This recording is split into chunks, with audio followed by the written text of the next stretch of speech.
I wanted to read a passage I wrote from the Bhagavad that I've been studying.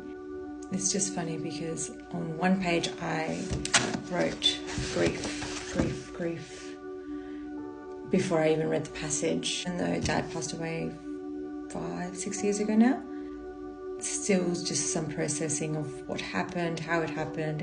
He was misdiagnosed, so it was quite traumatic, the whole process of his death. So funnily enough, when he died, it was weird. It was like I was distraught, but at the same time it was almost like I was ready for that pain.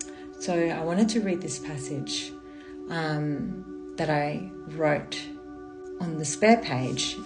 By nature's law, whatever is born must die, but the self has no birth, hence no death.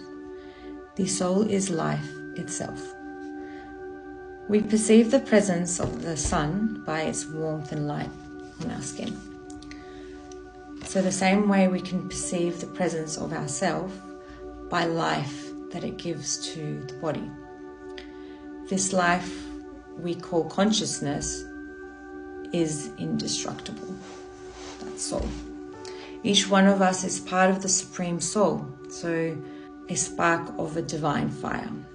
The analogy they use is as the spark possesses the qualities of the fire in minute proportion, each conscious being possesses in minute quantities the qualities of the Supreme Soul, which is indestructible. To awaken our eternal identity as a companion of the divine, or source, or of the universe, or the one, or the greater God, whatever the belief is, that is our greater goal of life. So to awaken our eternal soul, our eternal being, to be a companion to this divine, to be out there, to be one with that is the greater goal of life.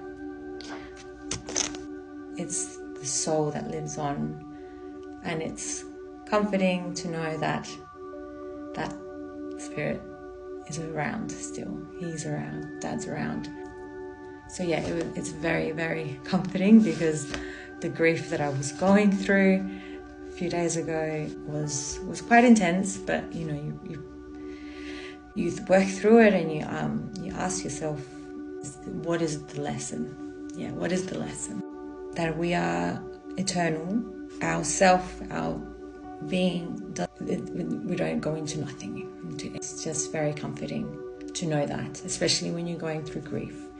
And I mean, some people won't believe it, some people do, but it resonates, it hits well with me. If you imagine when you're born to now, I've got different cells, I look the same, but it's different.